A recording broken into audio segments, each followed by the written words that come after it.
Assalamualaikum warahmatullahi wabarakatuh. Bagaimana kabarnya anak-anak? Kita ketemu lagi di channel Zain Channel. Semoga kalian tetap diberikan kesehatan oleh Allah Subhanahu wa taala, diberikan rezeki yang lancar orang tuanya, dan semoga diberikan keberkahan dalam setiap aktivitas-aktivitas baiknya. Anak-anak, di kesempatan kali ini kita akan membahas terkait dengan iman kepada Nabi dan Rasul Allah. Sering kita mendengar nabi, kita sering mendengar rasul, kita juga sering mendengar kalimat iman. Namun sebenarnya apa sih yang dimaksud dengan iman kepada nabi dan rasul? Kita akan membahasnya kali ini. Oke, anak-anak, di tujuan pembelajaran yang ada dalam video ini ada beberapa hal yang saya sampaikan terkait itu. Yang pertama adalah peserta didik mampu memahami pengertian nabi dan rasul. Kemudian peserta didik mampu memahami landasan Al-Quran, iman kepada Nabi dan Rasul. Tujuan pertama menjadi penting karena kita akan membahas terkait dengan Nabi dan Rasul. Tidak mungkin kita membahas sesuatu tapi tidak tahu sesuatu itu seperti apa. Maka ini menjadi penting untuk kita bahas agar nanti ke belakang kalian bisa membedakan mana sih yang disebut dengan Nabi, mana sih yang disebut dengan Rasul. Tujuan yang kedua, ini menjadi penting karena semua agama itu ada kalimat Nabi dan Rasul. Namun kita pada kesempatan kali ini hanya membahas Nabi dan Rasul dalam term agama Islam. Maka eh, landasan Al-Quran menjadi penting di dalamnya. Sebab ada dua pusaka yang ditinggalkan Nabi, yaitu Al-Quran dan hadis. Ini yang menjadi pedoman bagi seluruh ulama-ulama, seluruh umat Islam dalam memahami Islam, dalam menjalankan keislamannya, dalam menerapkan keimanannya, dalam memiliki keimanannya masing-masing. Maka ini menjadi penting tujuan ini. Yang ketiga adalah peserta didik mampu memahami sifat wajib Nabi dan Rasul. Karena ada memang beberapa sifat itu yang disebut sifat wajib, ada yang sifat mustahil dan sifat jaiz. Kita kali ini akan membahas terkait dengan sifat wajibnya saja, agar kita kerucutkan dan agar kita bisa menerapkan hal tersebut dalam kehidupan sehari-hari. Yang terakhir adalah peserta didik mampu memahami penerapan iman kepada Nabi dan Rasul dalam kehidupan sehari-hari. Ini penting anak-anak. Kenapa? Karena iman itu tidak sebatas hanya kepercayaan saja. Iman itu dalam banyak literatur disebutkan bahwa iman adalah tasdikun bil jinan, wa takrirun bil lisan, wa amalun bil arkan. Jadi iman adalah ketetapan hati, kemudian keyakinan hati, pembenaran hati. Kalau kemudian adalah ikrar dengan lisan berupa syahadat, berupa pernyataan, dan yang ketiga adalah amalun bil arkan, atau harus ada bukti perbuatan, bukti ibadah, bukti aktivitas yang menunjukkan kamu adalah orang yang beriman. Sebagai contoh, orang yang percaya terhadap dokter misalkan, atau tukang pijat misalkan. Kamu percaya bahwa oh ini ketika pijat di sini pasti akan sembuh, atau ketika kamu berobat ke dokter ini pasti akan sembuh. Terus ketika kamu datang ke dokter itu, kemudian kamu mengatakan bahwa kalau sakit diobati sama dokter ini pasti sembuh. Setelah kamu menerima obatnya, obat itu kamu buang. Kamu bilang saya nggak mau minum obat. Itu bukan iman. Karena kamu sudah percaya bahwa ketika kamu punya sakit kemudian minum obat dari dokter ini kok kamu sembuh, kamu punya keyakinan tersebut, kok dibuang, berarti kamu nggak punya keimanan. Kenapa? Karena kamu tidak menunjukkan aktivitas yang menunjukkan bahwa kamu punya iman. Apa aktivitas dalam konteks tersebut? Yaitu kamu minum obatnya. Kalau kamu yakin bahwa kamu bisa sembuh dengan obat itu, minum obatnya. Karena kan tidak mungkin orang pengen sembuh, minum obatnya biar sembuh. Sama ketika kita memiliki keimanan terhadap Nabi, keimanan terhadap Rasul, apa buktinya? Apa sifat-sifat yang menunjukkan hal tersebut. Maka ini menjadi penting ketika kita melaksanakan sesuatu terkait dengan keimanan, harus ada aktivitas yang menunjukkan bahwa kamu itu memiliki keimanan. Ya, itu disebut sebagai wa'amalun bil arka. Itu tujuan kita pada kali ini. Kita masuk ke dalam pengertian Nabi Allah. Nabi Allah itu manusia pilihan Allah yang menerima wahyu. Satu. Yang kedua, dia tidak diwajibkan menyampaikan wahyu. Dua. Yang ketiga adalah mereka mengamalkan dan menjadi teladan dari setiap wahyu yang disampaikan meskipun mereka tidak menyampaikan wahyu tersebut. Itu yang disebut nabi. Banyak nabi yang dalam cerita tidak diutus untuk menyampaikan, tapi nabi-nabi itu ada. Misalkan Nabi Khidir yang dipercaya sampai sekarang masih hidup. Beliau hidup dulu pada waktu masa Raja Iskandar Zulkarnain, tapi beliau tidak menyampaikan apa yang diwahyukan kepada Allah. Sama seperti Nabi Syam'un dari Nabi kalangan Bani Israel, itu ada juga seperti itu.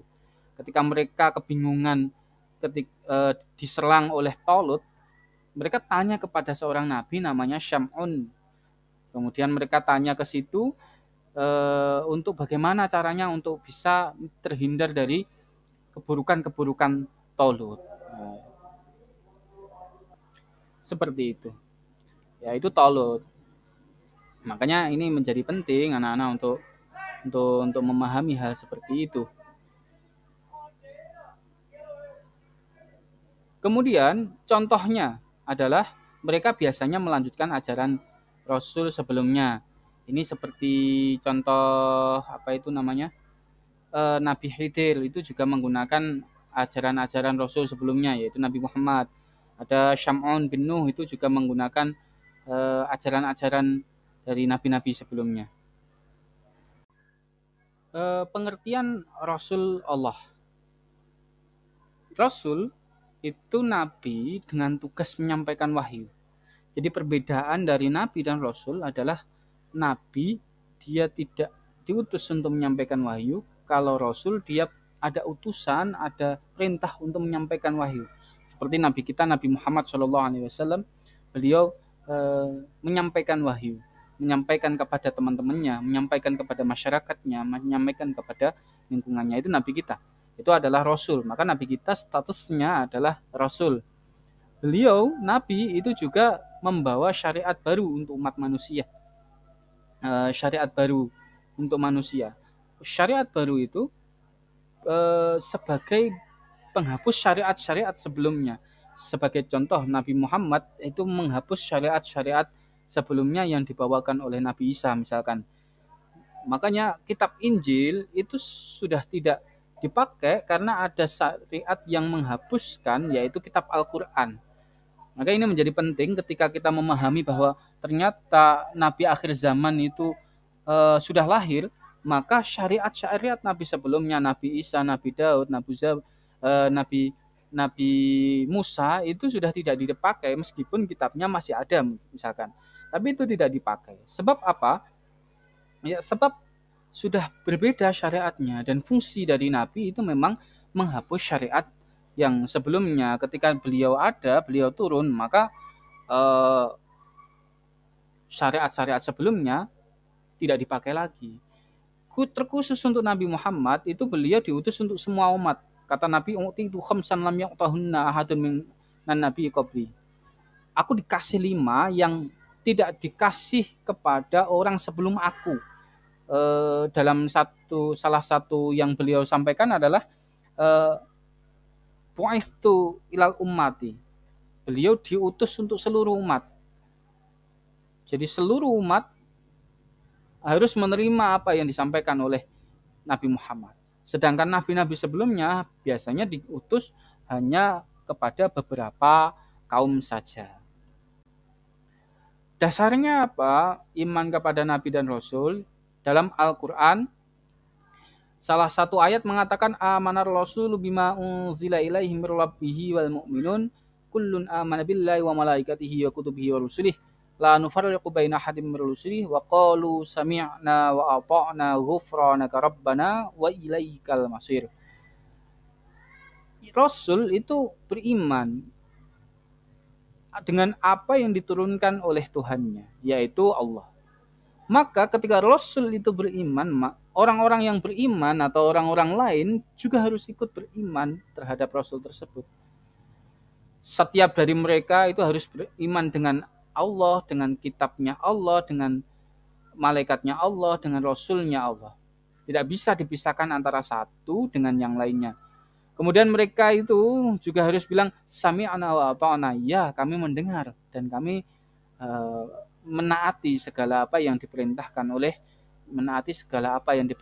oleh Allah Subhanahu wa taala dan yang melewati para rasulnya. Dasarnya ini satu. Quran surat Al-Baqarah ayat 285. Dasar kedua ada pada ayat Al-Quran surat Al-Ahzab ayat 21. Al-Quran mengatakan Bismillahirrahmanirrahim. Laqad kana lakum fi Rasulillahi uswatun hasanatun liman kana yarjullaha wal yawmal akhir wa dzakarallaha katsira. Wal yawmal akhir wa dzakarallaha katsira. Sungguh pada diri Rasul benar-benar ada suri tauladan yang baik bagimu, bagi orang yang mengharapkan rahmat Allah dan kedatangan hari kiamat serta yang banyak mengingat Allah. Maka selain mengatakan bahwa Rasul itu ada, Al-Quran pada ayat Al-Ahzab ayat 21 itu menyatakan bahwa Rasul itu ada sisi uswatun hasanah. Ada sisi yang bisa dicontoh dan tentu bisa dicontoh. Maka ini menjadi penting ketika kita beriman kepada Rasul, kita harus memberikan aktivitas melakukan atau melaksanakan aktivitas kita sesuai dengan panutan kita, melewati siapa? Yaitu Rasul. Artinya orang ketika beriman harus memahami Rasul juga. Ketika orang beriman, dia harus memahami bagaimana sih tindakan-tindakan dari Rasul. Apakah cukup dengan memahami Al-Quran? Ya bisa saja itu cukup. Tapi Al-Quran dengan Nabi itu tidak bisa dipisahkan. Kalau orang pengen memahami Al-Quran, maka pahamilah Nabi. Kalau orang pengen memahami Nabi, maka bacalah Al-Quran. Kenapa? Karena Nabi dalam suatu riwayat dikatakan bahwa kana khuluquhul Quran. Nabi Muhammad itu akhlaknya ya kayak Al-Quran. Sehingga kalau orang pengen tahu makna di balik Al-Quran, lihatlah Nabi Muhammad. Kalau orang pengen melihat Nabi Muhammad seperti apa, bacalah Al-Quran. Maka itu sesuatu yang tidak bisa dipisahkan satu persatu. Oke, ini surat Al-Ahzab ayat 21. Ada lagi, Allah mengatakan Bismillahirrahmanirrahim. Qulu amanna billahi wa ma unzila ilaina wa ma unzila ila Ibrahim wa Ismail wa Ishaq wa Yaqub wal asbat wa ma utiya Musa wa Isa wa ma utiya an-nabiyyuna min rabbihim la nufarriqu baina ahadin minhum wa nahnu lahu muslimun. Kita lanjut agar mempersingkat waktu. Sifat-sifat Nabi dan Rasul. Ada beberapa sifat yang dimiliki oleh Nabi, sifat mutlak atau sifat wajib kita kenalnya. Satu adalah sifat-sifat yang wajib, satu sidik atau jujur. Ini menunjukkan bahwa setiap Nabi dan Rasul itu selalu benar dalam ucapan dan benar dalam perbuatan. Contoh yang paling mudah kita pahami adalah Nabi Muhammad SAW. Beliau itu dikenal sebagai Al-Amin. Al-Amin itu dapat dipercaya. Kenapa seperti itu? Karena terkenal sekali di kalangan orang-orang Quraisy Nabi Muhammad itu sebagai Al-Amin. Bahkan ketika Nabi Muhammad sudah menjadi Rasul, orang-orang kafir Quraisy itu marahnya minta ampun kepada Nabi Muhammad. Marah banget dan sangat tidak suka dengan Nabi Muhammad. Namun di sisi lain, mereka itu menitipkan barang-barang berharganya kepada Nabi Muhammad sebagai bank. Dititipkan kepada Nabi Muhammad. Kenapa? Karena ya memang Nabi Muhammad adalah seorang yang sangat bisa dipercaya, tidak mungkin berbohong, tidak mungkin cedera, tidak mungkin melakukan pengkhianatan kepada orang lain. Maka meskipun orang kafir itu sangat benci terhadap Nabi Muhammad ketika Islam disebarkan oleh beliau, tapi mereka tetap menitipkan barang-barangnya kepada Nabi Muhammad. Makanya ketika Nabi Muhammad itu mau hijrah ke Madinah, ada salah satu orang yang ditinggal, namanya Ali bin Abi Thalib, misanan kalau bahasa Jawanya. Misanannya, nah Ali bin Abi Thalib itu kan anak dari Abi Thalib, Ali anak dari Abi Thalib itu misanannya. Beliau miyos keluar dari Makkah bersama Abu Bakar, yang ditinggal siapa? Ali bin Abi Thalib. Selain untuk mengelabuhi orang-orang kafir Quraisy ketika mereka masuk ternyata masih ada orang dikira Nabi Muhammad, biar begitu kan. Selain itu Ali juga bertugas untuk mengembalikan semua barang titipan yang ada padanya untuk dikembalikan kepada Nabi Muhammad. Ini menjadi penting karena ya menjadi tanda bahwa Nabi Muhammad itu luar biasa bisa dipercayanya, bahkan oleh musuh-musuh mereka sendiri. Ini jarang terjadi kan, musuh mereka saja percaya, apalagi sahabat-sahabat Nabi Muhammad. Kedua adalah amanah dapat dipercaya atau menjaga kepercayaan dan tanggung jawab. Nabi Muhammad itu tipikal orang yang amanah juga. Dalam suatu kisah disebutkan bahwa Nabi Muhammad itu dulu bahkan sebelum jadi nabi loh, diutus oleh Khadijah untuk berangkat pergi ke Syam menjual barang dagangannya bersama Maisarah namanya. Maisarah itu laki-laki, bukan cewek. Kalau di sini kan nama Maisarah itu nama cewek. Kalau di Arab Maisarah itu nama cowok. Diutus ke Syam untuk menjual barang dagangannya. Sampai di Madinah, Khadijah itu tanya bagaimana cara kerjanya itu Nabi Muhammad. Maisarah mengatakan Nabi Muhammad adalah orang yang paling jujur, paling amanah ketika dibebani tanggung jawab. Beliau ketika berdagang selalu mengatakan apa adanya terkait dengan barang dagangan. Bagusnya di mana, minusnya di mana, kelebihannya apa dari produk itu semua itu disampaikan secara detail. Sehingga hal-hal seperti itulah yang membuat Sayyidah Khadijah, salah satunya hal tersebut yang membuat Sayyidah Khadijah akhirnya mau dinikahi. Karena memang ada banyak faktor. Salah satunya itu memang ya ada sifat amanah di dalam diri Nabi Muhammad. Seperti contoh yang saya tuliskan di sini adalah Nabi Muhammad mengembalikan titipan meski dimusuhi. Ketika hijrah tadi, ingat Ali bin Abi Thalib mengembalikan semuanya. Padahal Nabi Muhammad berangkat ke Madinah dengan tanpa hartanya. Beliau berangkat ke Madinah tidak membawa apa-apa. Beliau berangkat ke Madinah hanya dengan harta yang bisa dibawa, rumahnya ditinggal, banyak harta yang ditinggal, tapi titipan-titipan itu dikembalikan semuanya. Ini menunjukkan bahwa Nabi Muhammad sangat amanah dalam menjalankan kewajibannya. Selanjutnya adalah sifat-sifat Nabi. Rasul adalah tabligh, menyampaikan. Ini sudah sangat masyhur. Bahkan Nabi Muhammad itu cobaannya lebih besar. Dalam banyak hadis disebutkan bahwa orang yang paling banyak cobaannya itu adalah Nabi, kemudian orang-orang soleh, sumal amsal fal amsal, kemudian orang-orang yang menyerupai seperti orang-orang soleh. Nabi cobaannya besar. Ketika mau hijrah ke Taif, di fitnah, kemudian dilempari batu oleh orang-orang Taif. Kayak apa? Nabi Muhammad ketika dakwah dimusuhi sama pamannya sendiri. Kayak apa kayak begitu? Tapi Nabi Muhammad tidak tidak berhenti, kemudian tidak putus asa untuk melawan itu semua, tetap dilakukan. Itu namanya tabligh.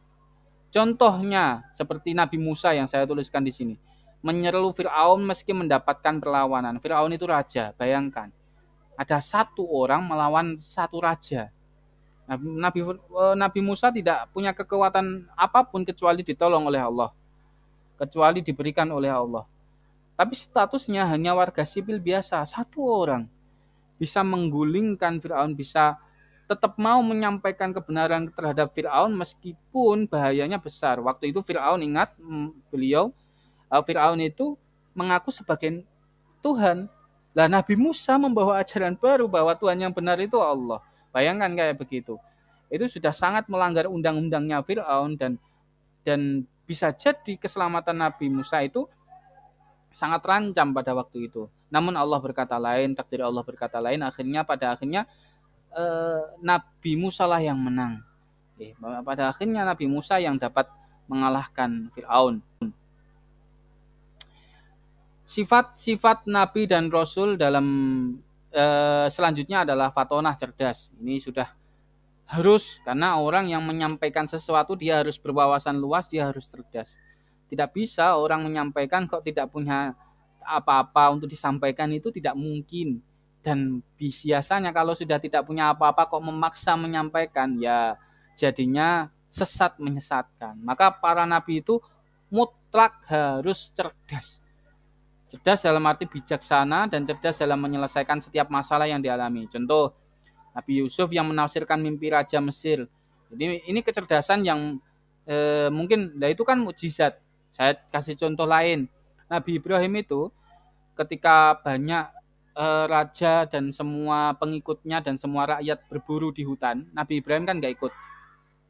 Dia masuk ke dalam ruang penyembahan, semua batu dihancurkan dengan kapaknya, kemudian kapak itu, semua batu berhala maksud saya, dihancurkan dengan kapaknya, kemudian kapak itu ditaruh di atas atau dikalungkan kepada berhala yang paling besar yang tidak dihancurkan. Kemudian Nabi Ibrahim pulang, setelah sekembalinya orang-orang berburu, raja dan seluruh rakyat berburu itu kembali, itu pada kaget, kenapa kok hancur? Salah seorang berkata, ini ada Nabi Ibrahim yang di kota. Kemudian Nabi Ibrahim dipanggil. Apakah Anda yang merusak? Oh bukan saya, jawab Nabi Ibrahim. Lah tapi kan Anda saja yang tidak ada di sini, tidak ikut kami berburu. Hanya Anda saja yang berada di kota ini. Pasti Anda kan yang merusak. Kata Nabi Ibrahim, kenapa harus saya? Coba lihat itu, patung yang paling besar membawa kapak.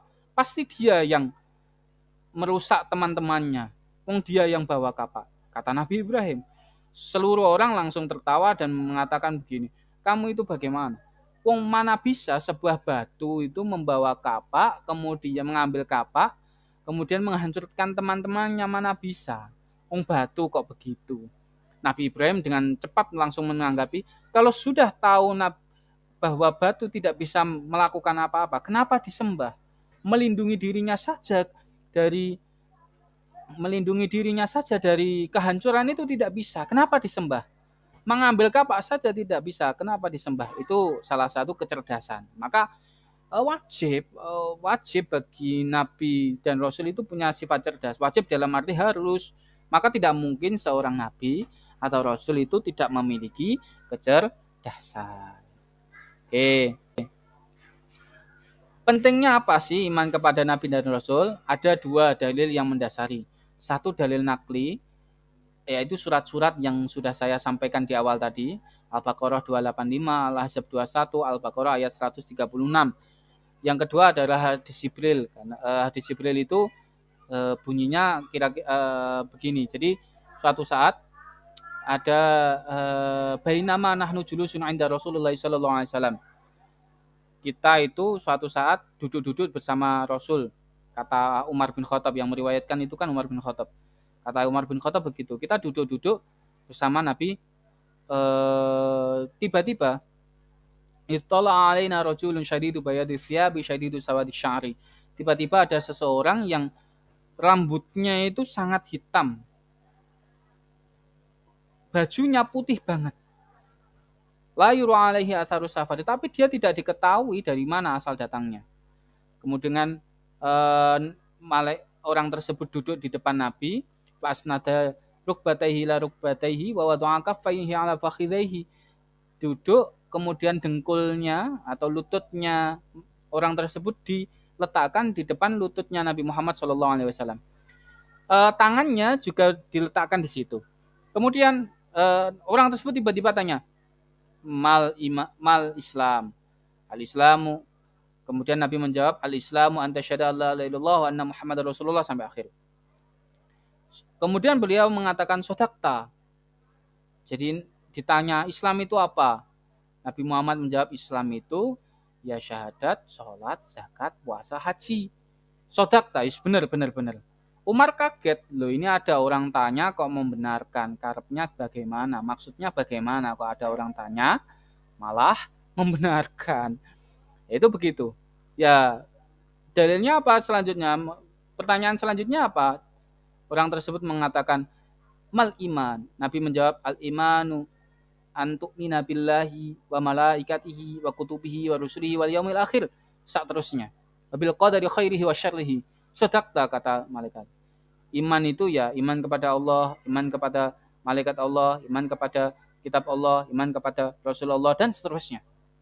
Ini menjadikan dasar dalil nakli dari iman kepada Nabi dan Rasul. Ada dalil aklinya atau dalil secara logis. Kenapa kita harus beriman kepada Nabi dan Rasul? Karena Nabi dan Rasul membimbing manusia ke jalan benar. Kenapa kita tidak ikuti? Padahal itu sudah merupakan jalan yang benar. Yang ketiga adalah meneladani sifat-sifat Nabi membentuk karakter mulia.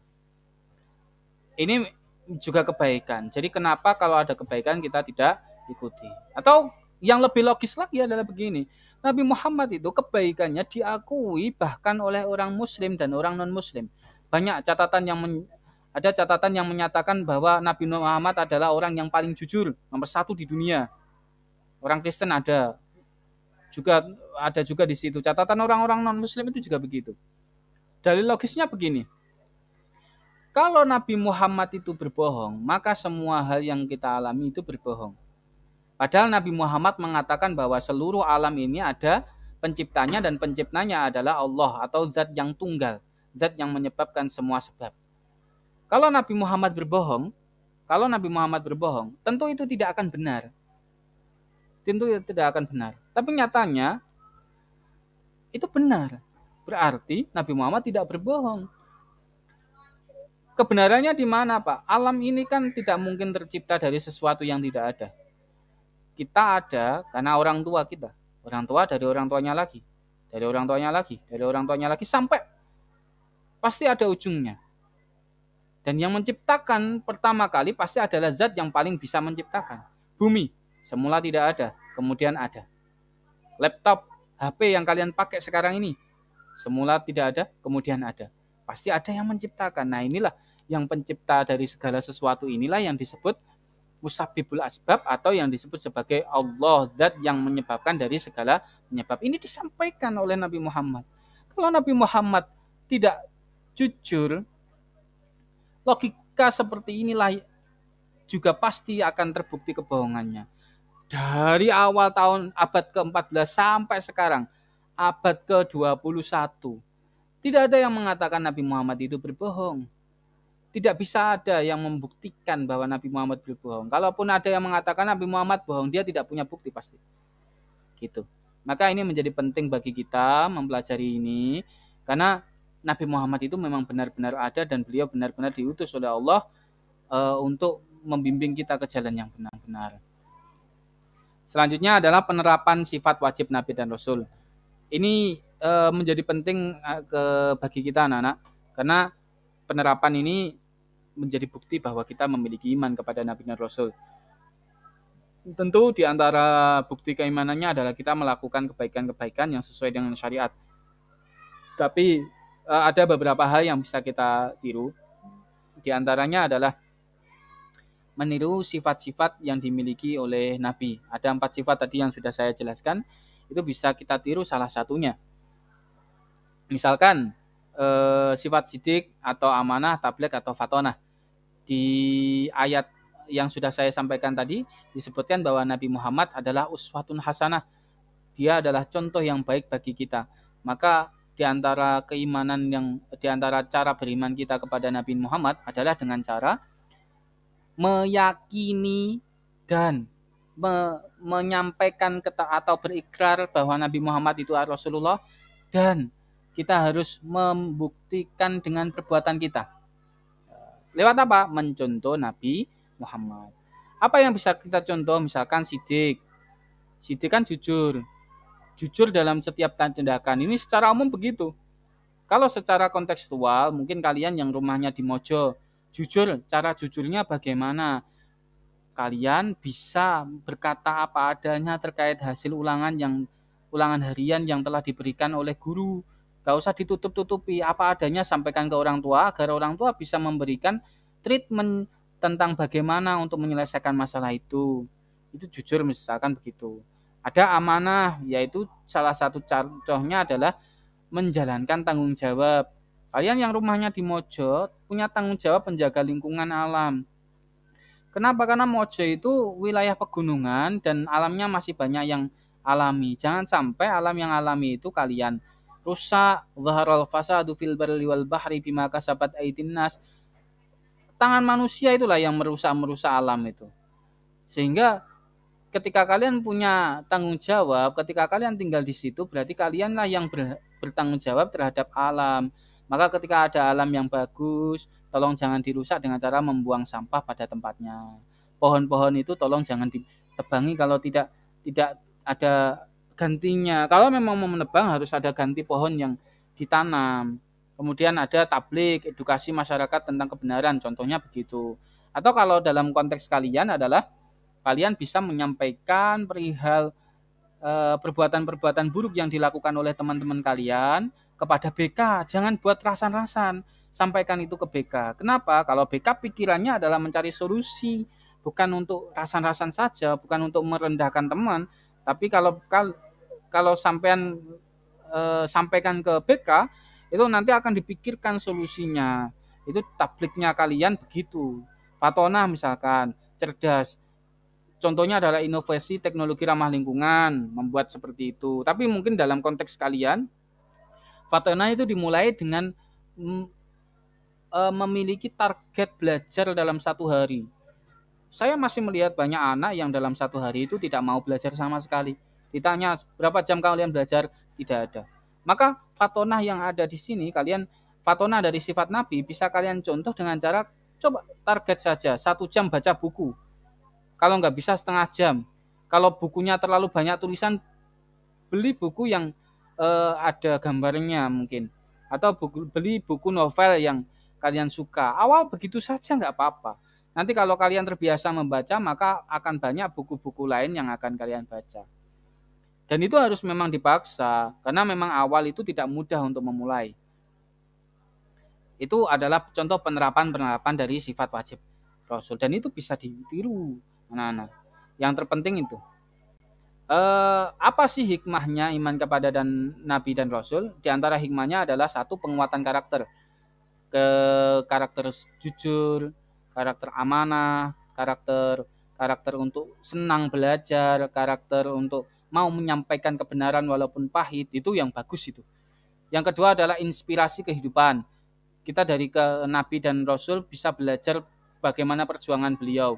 Kita sholat itu sudah mudah. Bayangkan Nabi Muhammad ketika mau menjalankan ibadah saja banyak diganggu. Banyak sekali budak-budak yang kehilangan nyawa ketika penyampaian agama Islam yang pertama. Kenapa kok bisa seperti itu? Ya karena memang perjuangan dalam menegakkan agama Islam, dalam menegakkan kebenaran itu tidak mudah. Dan kita harus bersyukur ketika kondisi yang aman seperti ini. Sholat saja kita tidak mau, itu namanya tidak bersyukur. Maka inspirasi kehidupan dari para pejuang-pejuang itu adalah kita melakukan syariat-syariat yang minimal wajib kita lakukan. Yang ketiga adalah meningkatkan kesyukuran, itu terkait dengan nomor 2. Yang keempat adalah kesadaran sosial, tanggung jawab amanah itu tadi sangat menonjol di situ, seperti peduli terhadap masyarakat dan menegakkan keadilan. Yang kelima, seperti peduli lingkungan, menjaga kelestarian alam sesuai ajaran Nabi, karena Nabi itu juga mengajarkan terkait dengan pelestarian alam. Dan ada panduan hidup juga, ya, hudal lil muttaqin kata Al-Qur'an. Karena Nabi Muhammad itu juga memberikan panduan hidup bagi kita semua. Tidak hanya Nabi Muhammad, banyak kisah-kisah Nabi yang sebelumnya juga memberikan panduan bagaimana sih mengatasi masalah, itu juga banyak. Seperti halnya Nabi Ibrahim yang saya ceritakan tadi, berhadapan dengan Firaun, berhadapan dengan Raja Namrud, mohon maaf, berhadapan dengan Raja Namrud. Ya, tetap ada keberanian. Itu menjadi pesan hidup kepada kita bahwa kalau kita mampu untuk menyampaikan, harus disampaikan meskipun pahit, meskipun orang yang kita lawan adalah orang yang lebih tinggi derajatnya, meskipun dengan cara-cara kesopanan yang benar. Oke, oke, terima kasih anak-anak sudah menyimak dari awal sampai akhir.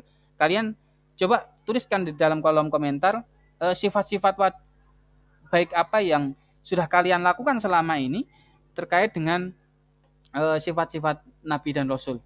Sifat-sifat Nabi dan Rasul yang baik yang sudah kalian lakukan sampai saat ini itu apa saja? Coba kalian bisa ketikkan di kolom komentar. Terima kasih. Semoga kita bertemu dalam kesempatan ke depan. Khilul kalam. Assalamualaikum warahmatullahi wabarakatuh.